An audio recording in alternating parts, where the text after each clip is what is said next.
Bienvenue à vous pour cette 35e leçon, marcher dans la persévérance et le réconfort. Vous êtes à l'école prépa au ministère de la parole sur le thème, première classe du moins, répondre à l'appel du royaume de Dieu et sur le thème deux manières de vivre. Nous arrivons à la fin, à la dernière leçon de ce thème, d'accord? 35e leçon, marcher dans la persévérance et le réconfort. Bonne écoute à vous. Voilà, donc nous allons entamer cette leçon, cette 35e leçon, marcher dans la persévérance et le réconfort, en prenant trois versets bibliques d'introduction. Donc on va prendre 2 Chroniques au chapitre 27, on va lire du verset 1 au verset 6. Ensuite on va prendre Jacques au chapitre 1, du verset 1 au verset 4. Et ensuite on va prendre Romains chapitre 5, du verset 1 au verset 4.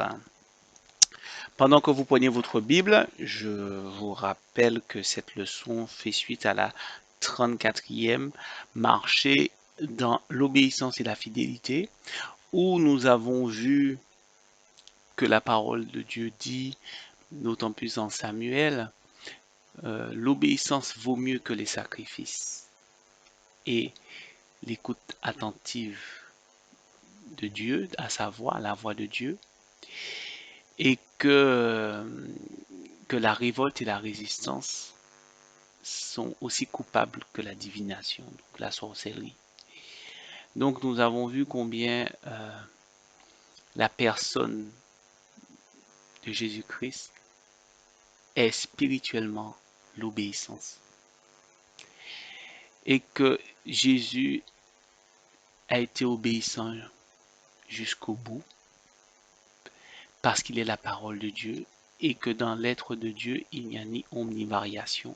Donc sa parole est pure, elle est parfaitement le reflet de la volonté de Dieu. Ce qui sort de la bouche de Dieu, la parole de Dieu, est en parfait axe avec la volonté de Dieu. La parole est obéissante, donc Jésus a été obéissant. Et nous avons vu que la fidélité est le signe de la constance dans l'obéissance. Donc, constant dans l'obéissance, dans l'attachement. Donc Jésus a été fidèle jusqu'à la mort. Et parce qu'il est la fidélité, c'est lui le fidèle que Jean a vu dans le royaume des cieux. Le ciel s'est ouvert et il a vu notre Seigneur, il a vu Jésus, le fidèle, le véritable. Voilà. Et que nous aussi, nous pouvons marcher dans l'obéissance et dans la fidélité parce que c'est l'Esprit de Christ, le Saint-Esprit qui est en nous et qui nous amène en communion avec notre esprit à marcher dans l'obéissance et à marcher dans la fidélité. Voilà. Alors maintenant, prenons donc 2 Chroniques du chapitre 27 du chapitre 27 et on va lire du verset 1 au verset 6. Allons-y. Jotham avait 25 ans lorsqu'il devint roi et il régna 16 ans à Jérusalem. Sa mère s'appelait Jerusha et c'était la fille de Sadoc. Il fit ce qui est droit aux yeux de l'Éternel, entièrement comme l'avait fait son père Osias, mais sans pénétrer dans le temple de l'Éternel. Toutefois, le peuple continuait à se corrompre. Jotham construisit la porte supérieure de la maison de l'Éternel et il fit beaucoup de constructions sur les murailles de la colline d'Ophel. Il construisit des villes dans la montagne de Juda, ainsi que des forteresses et des tours dans les bois. Il fut en guerre contre les rois des Ammonites, et il l'emporta sur eux. Les Ammonites lui donnèrent cette année-là 3 tonnes d'argent, 2 200 000 litres de blé et 2 200 000 litres d'orge. Ils lui en payèrent autant les 2e et 3e années. Jotham devient puissant parce qu'il marcha avec persévérance devant l'Éternel, son Dieu. Prenons maintenant Jacques au chapitre 1, du verset 1 au verset 4. De la part de Jacques, serviteur de Dieu et du Seigneur Jésus-Christ, aux 12 tribus dispersées, salut mes frères et sœurs. Considérez comme un sujet de joie complète les diverses épreuves auxquelles vous pouvez être exposés, sachant que la mise à l'épreuve de votre foi produit la persévérance. Mais il faut que la persévérance accomplisse parfaitement sa tâche afin que vous soyez parfaitement qualifiés, sans défaut, et qu'il ne vous manque rien.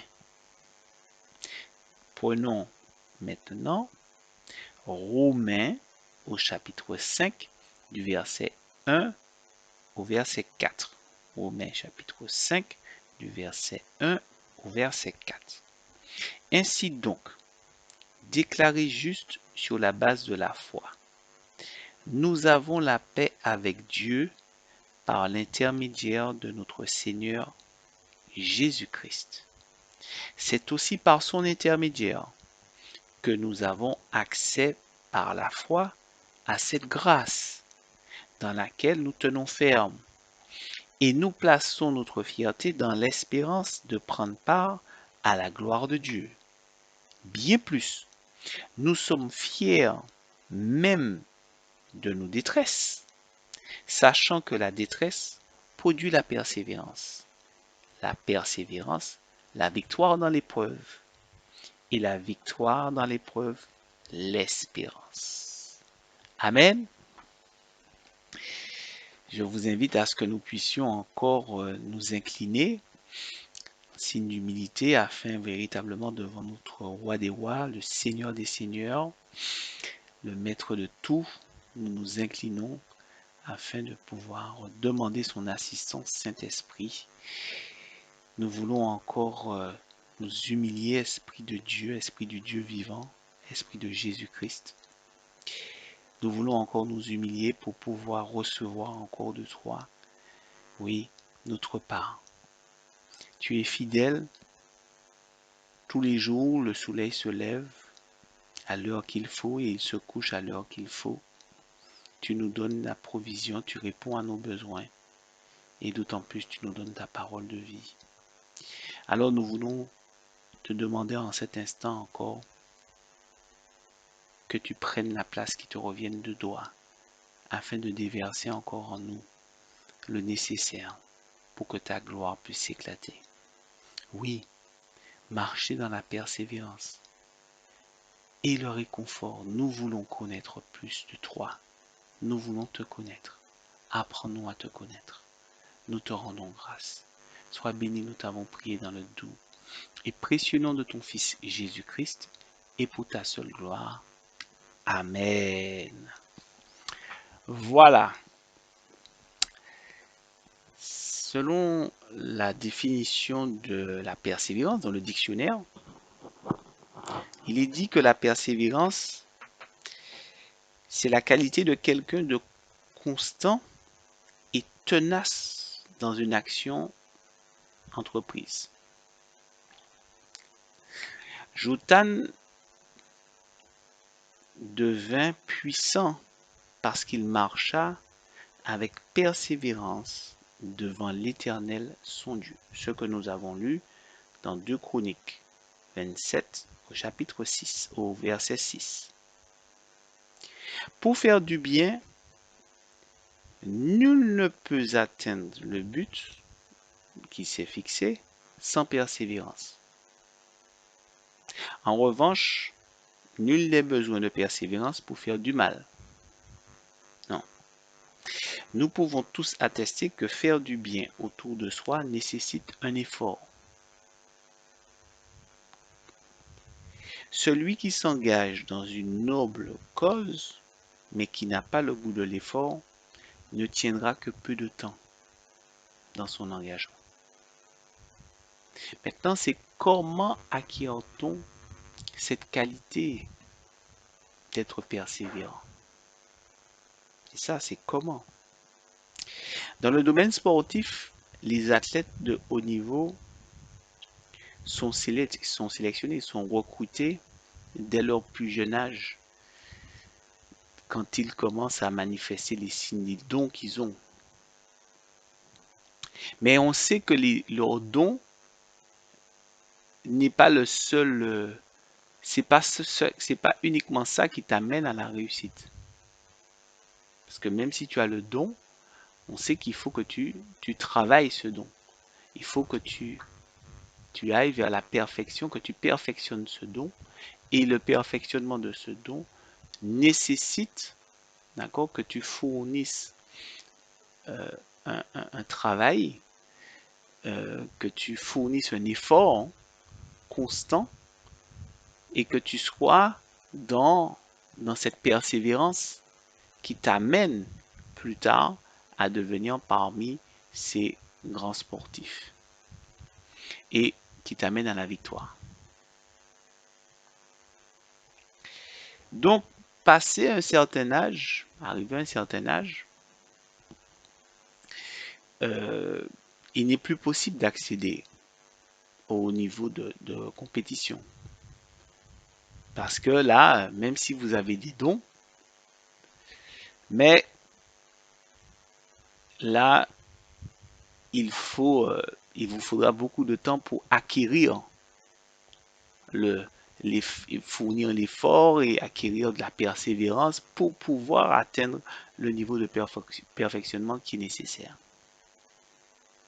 Mais si ce principe était aussi valable dans le royaume de Dieu, je pense que Nicodème, ainsi que tous ceux qui ont donné leur vie à Christ tard dans leur vie, n'auraient pas accès à la vie éternelle.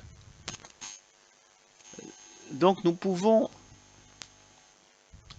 là maintenant du moins, rechercher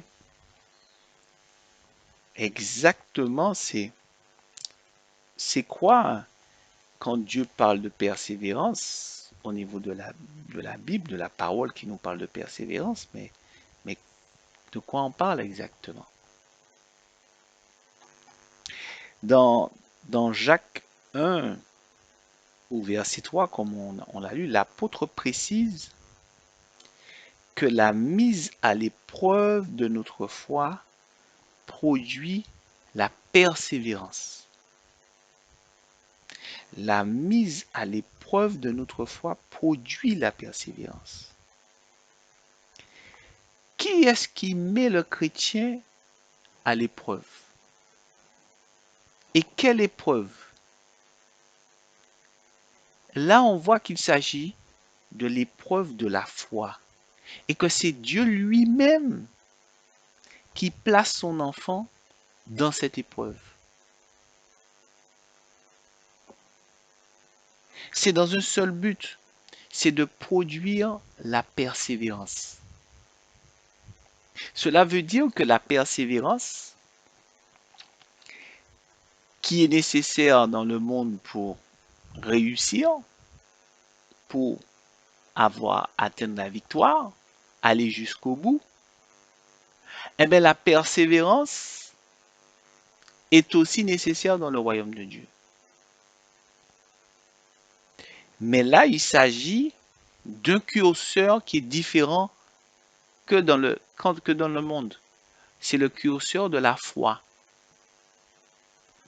La mise à l'épreuve, c'est la mise à l'épreuve de la foi.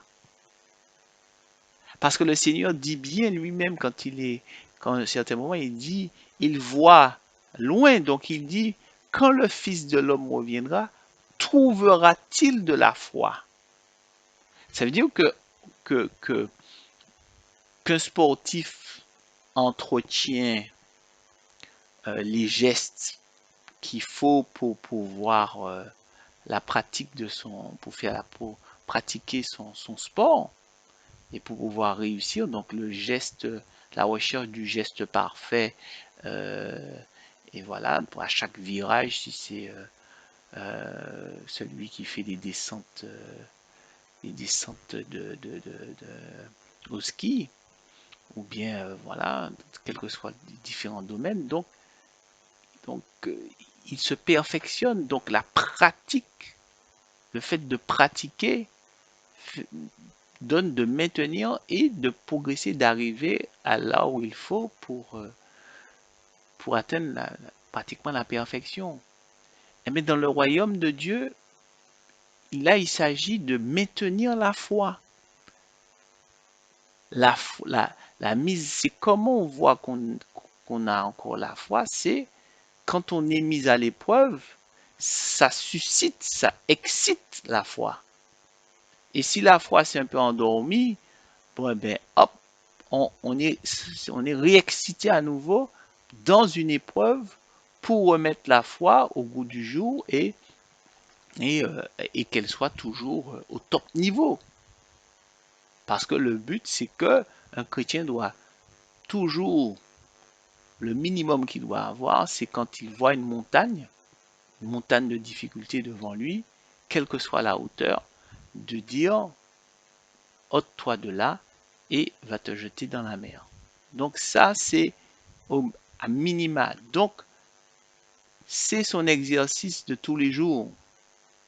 Et c'est Dieu lui-même qui, qui est le coach du croyant et qui le place jour après jour dans une mise à l'épreuve pour maintenir le niveau de foi qu'il faut, comme l'apôtre Paul qui dit je cours pour atteindre le but. Voilà, voilà, qui donne pas comme il boxe pas dans l'air, mais il court pour atteindre le but et pas pour atteindre une couronne destructive qui va se détruire, qui se corrompt, tu vois. Et voilà, quelle que soit une couronne, non, non, non. Là, il a la couronne qu'il partage, la couronne de victoire, la vie éternelle, la gloire de Dieu. Et donc, c'est qu'on voit que cette persévérance, elle est nécessaire. Mais maintenant, quand on va au verset 4 qu'on a lu dans Jacques 1, il nous révèle quelque chose de plus profond. Il nous dit, mais il faut que la persévérance accomplisse parfaitement sa tâche afin que vous soyez parfaitement qualifiés, sans défaut, et qu'il ne vous manque rien. Notez bien, il faut que la persévérance accomplisse parfaitement sa tâche. Comprenez bien, la parole là ne dit pas il faut que vous soyez persévérant jusqu'au bout. Non, non, non, non, non, non. Écoutez bien, dit il faut que la persévérance accomplisse parfaitement sa tâche. On comprend bien que là, on parle de quelque chose qui est extérieur à nous et qui vient accomplir quelque chose en nous. La persévérance, là, c'est un être spirituel, c'est un esprit qui vient faire un travail en nous. C'est un esprit qui vient nous amener à la perfection. C'est un esprit qui a la notion de la perfection, qui sait ce qu'est la perfection. Le coach sait quelle est la perfection et il sait quel chemin. Donc, il sait nous qualifier, il sait corriger nos défauts et nous équiper de tout l'équipement nécessaire pour réussir dans le ministère de la parole. Gloire soit rendue à Dieu pour l'école prépa au ministère de la parole. dont vous êtes. Et donc, l'esprit qui fait tout ce travail, vous le savez, c'est l'esprit de Christ. C'est Christ en esprit. C'est Christ qui s'est montré persévérant, qui est allé jusqu'au bout. Imaginez à un seul instant où vous donnez vos mains comme ça, voilà, et vous dites, allez-y, clouez, clouez, clouez-moi, voilà. On va déjà voir déjà des dimensions, c'est du oh là là là là là là. Allez jusqu'au bout, persévérer, supporter, boire la coupe des péchés du monde entier. Il a bu de cette coupe, mais nous le disons, mais nous ne percevons pas encore pleinement ce que ça veut dire. C'est une fois que nous serons pleinement en lui que nous aurons toute la portée de ce qu'est avoir bu cette coupe et la pression qu'il a. Donc, c'est le Saint-Esprit qui accomplit ce travail. C'est Christ en esprit. Oui. Et ce n'est pas par nos efforts, même si nous avons un cœur renouvelé, même si nous avons un esprit renouvelé, lors du baptême. Mais c'est que par le Saint-Esprit. Tout commence au baptême du Saint-Esprit. Il y a le baptême d'eau qui nous appelle justement à renaître de nouveau, à renaître d'eau. Mais si tu ne nais d'esprit, si tu ne reçois pas le baptême du Saint-Esprit, tu ne reçois pas l'esprit encore de la persévérance qui vient être en communion avec ton esprit pour te permettre d'aller jusqu'au bout. Pour aller jusqu'au bout. Parce que c'est au bout qu'il y a la gloire. C'est au bout qu'il y a la gloire. Il faut aller jusqu'au bout. Jusqu'au bout. Et quand faisais la distribution de repas il y a 2-3 ans et autres, il y avait un homme qui était dans la rue et dès qu'il nous voyait, il nous disait jusqu'au bout, jusqu'au bout. Et il nous rappelait ça. C'était pour nous dire, mais n'oubliez pas, il faudra aller jusqu'au bout. Donc, disons qu'aujourd'hui, nous avons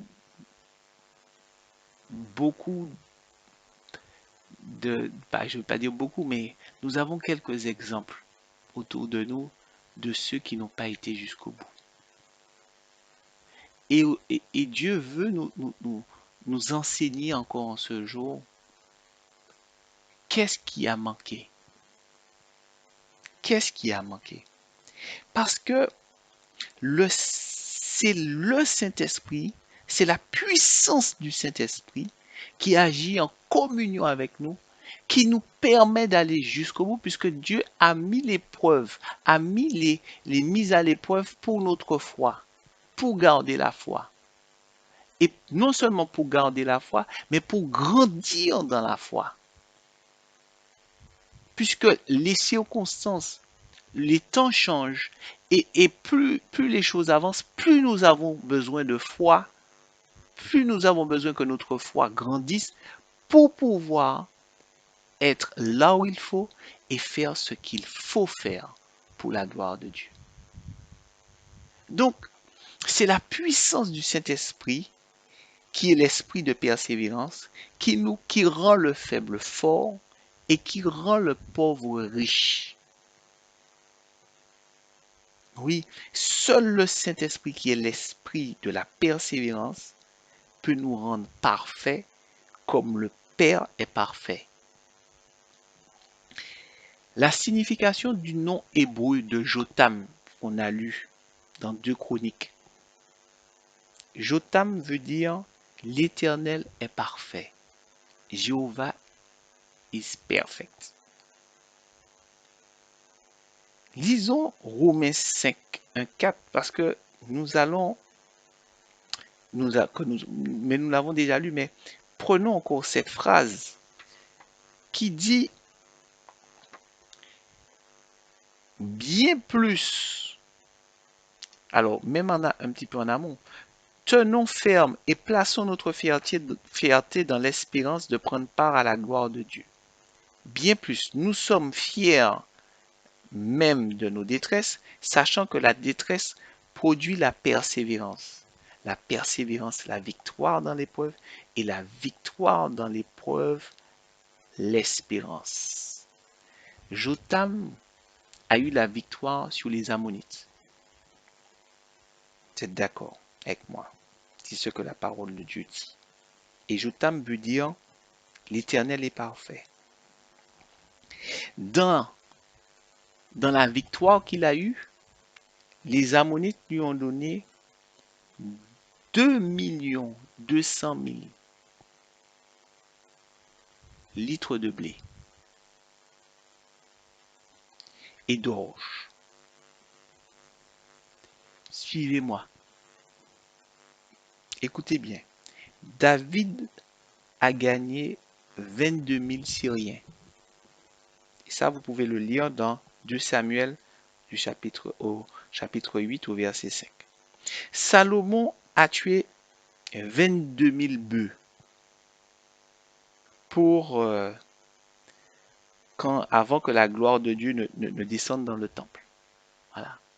Ça, c'est dans 2 Rois au chapitre, que je ne dise pas de bêtises, vous allez rechercher. Je vous laisse quand même rechercher pour ne pas dire de bêtises. Et donc, 22, ce chiffre-là. Notez que aussi, dans l'Apocalypse, les dimensions de la Nouvelle Jérusalem sont de 2200 km. Si vous ramenez en mètres, ça fait 2 200 000 mètres. C'est exactement le chiffre que Jotam, le paiement, ce qu'il a reçu. Et les dimensions de la Nouvelle Jérusalem qui est donnée, c'est longueur par largeur par hauteur. Et ce sont les mêmes. Ça veut dire 2200 km de longueur que multiplie 2200 km de largeur que multiplie 2200 km de hauteur. Dans le monde, si on donne la surface, si on donne une ville, on parle en surface, on ne parle pas en volume. Donc là, les dimensions de la Nouvelle Jérusalem ne sont pas physiques. On ne parle pas de surface. Là, on parle de contenant. De la même façon que Jotam a eu 2200 000 litres de blé, litre c'est un volume, Jérusalem, les dimensions de Jérusalem sont une dimension volumétrique. Jérusalem est un contenant qui retient quoi? Et je vais vous dire que la dernière lettre de l'alphabet hébreu, qui est Tav, qui veut dire les signes, d'accord, les signes à venir, c'est la 22e lettre. Le dernier chapitre de la Bible est l'Apocalypse au chapitre 22. Et donc, tout comme Boaz aussi,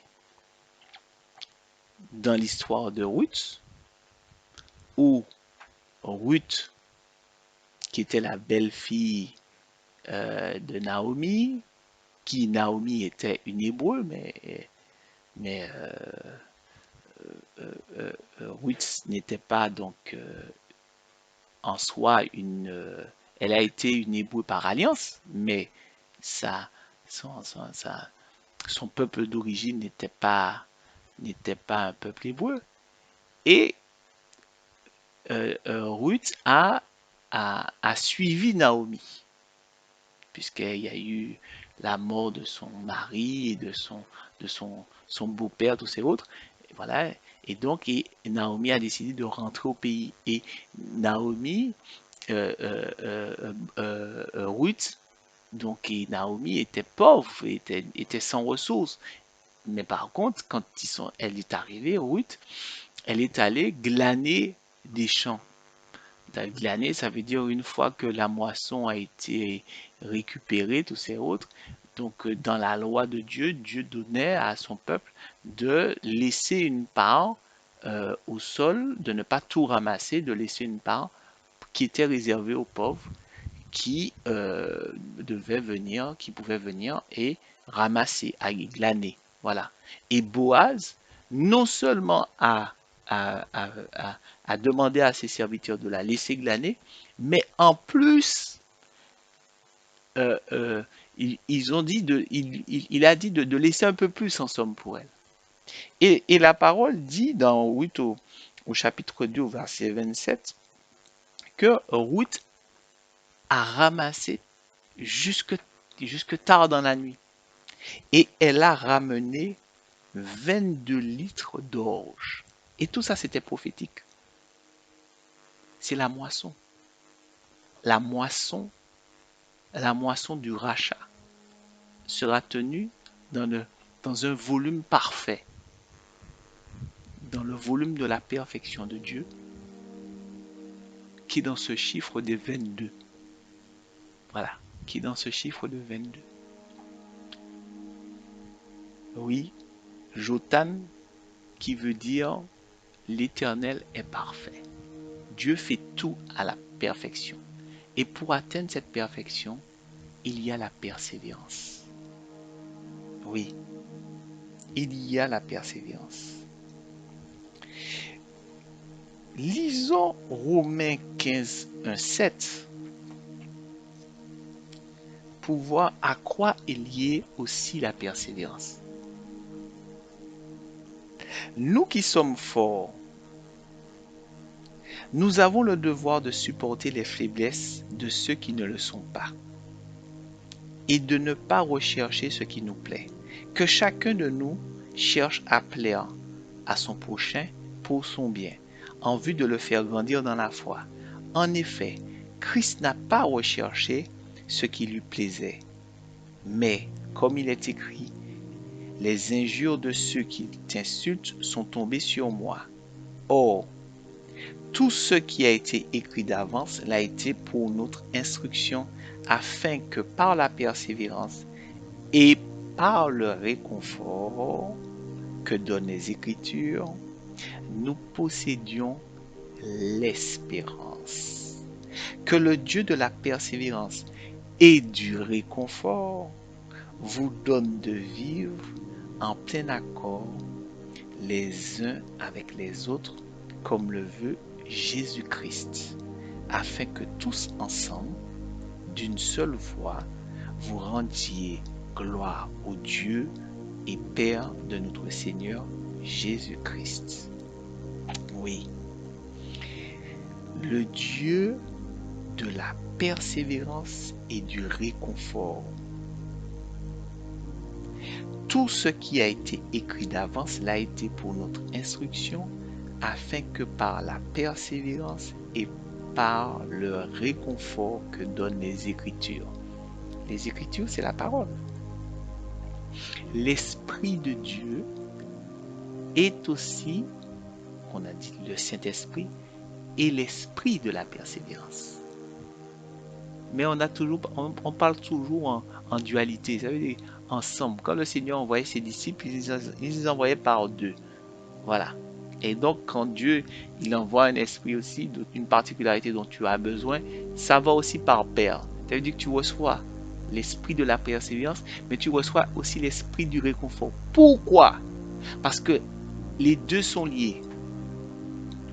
Parce que de ta persévérance, au bout de ta persévérance, il y a la victoire, il y a le réconfort, il y a l'espérance. Le réconfort est là. Sache que le réconfort est là.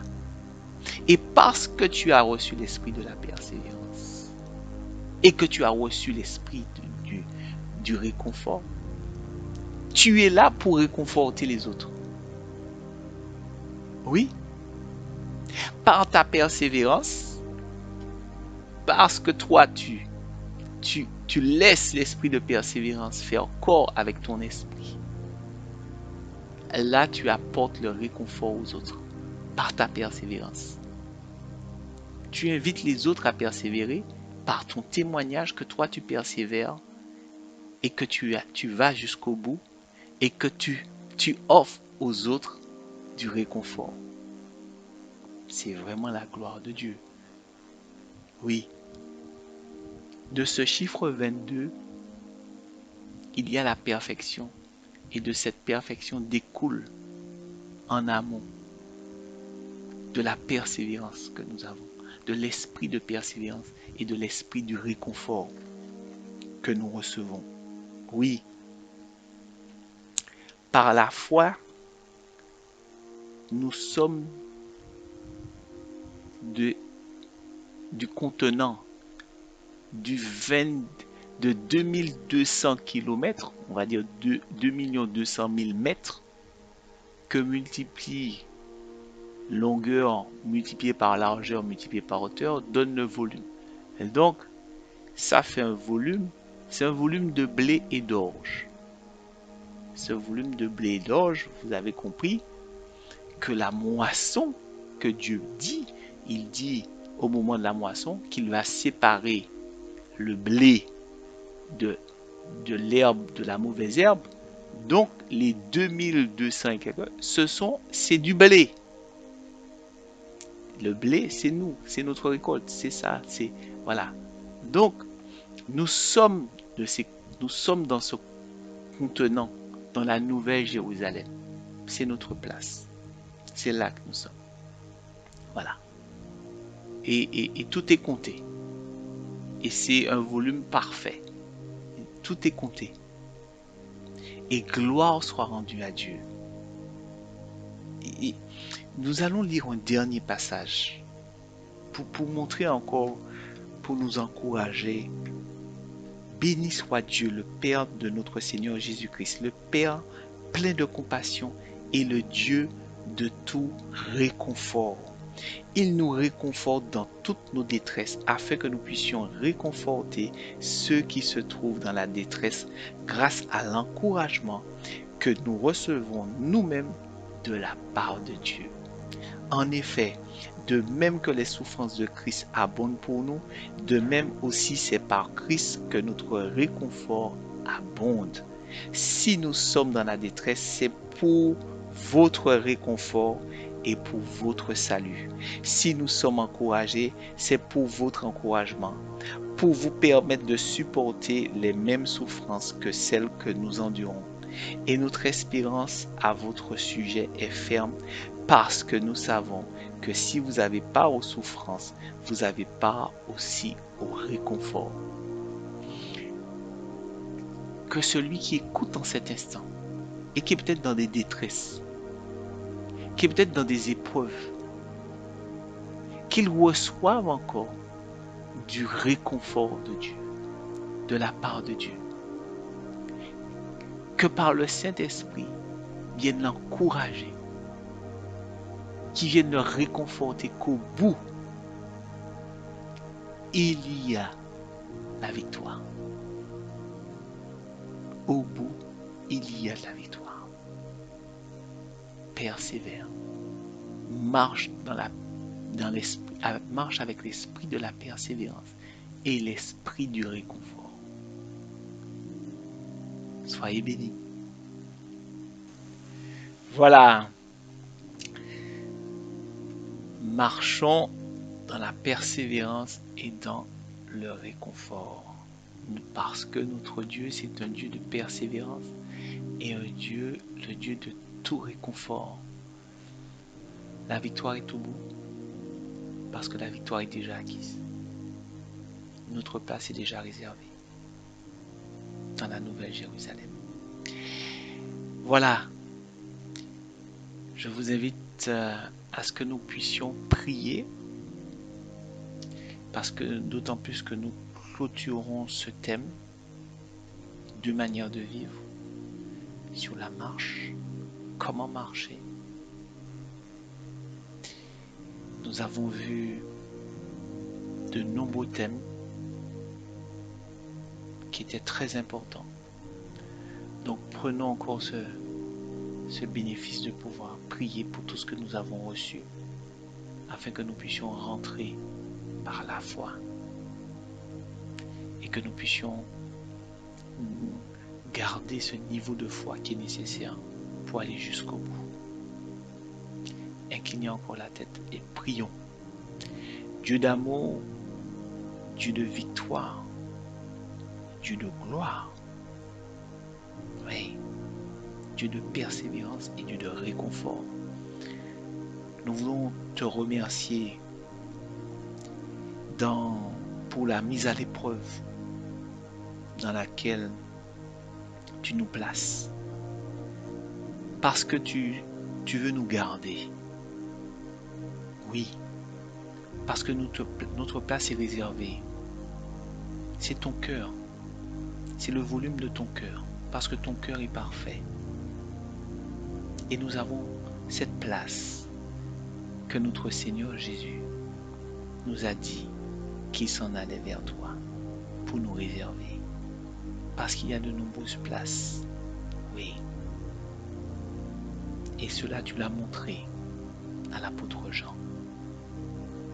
Alors je te rends grâce pour cette place que tu nous as réservée et que tu nous donnes l'esprit de la persévérance, l'esprit du réconfort par le Saint-Esprit, notre consolateur, notre défenseur. Oui, l'esprit de Jésus-Christ qui s'est répandu. Merci encore pour ce sacrifice. Merci, nous te disons merci. Oui, pour tout ce que tu fais. Oui, et pardonne-nous encore les moments où nous pouvons tirer de la langue et puis se plaindre auprès de ce coach que tu nous as laissé, ton Saint-Esprit, qui est là, qui nous garantit, qui est garant de notre réussite. Oui, pardonne-nous. Merci encore. Donne-nous encore une double portion de ton onction pour pouvoir, Seigneur, ramener encore plus d'âmes. Et qu'en ces temps où tu te tiens à la porte, où tu es proche, que nous soyons, Seigneur, actifs pour ton royaume, pour que tous ceux que tu as prévus soient à leur place. Sois béni. Nous t'avons prié dans le doux et précieux nom de ton Fils Jésus-Christ et pour ta seule gloire. Amen. Soyez bénis encore et encore. Ouais. Et je vous dis à bientôt pour la prochaine leçon et le prochain thème.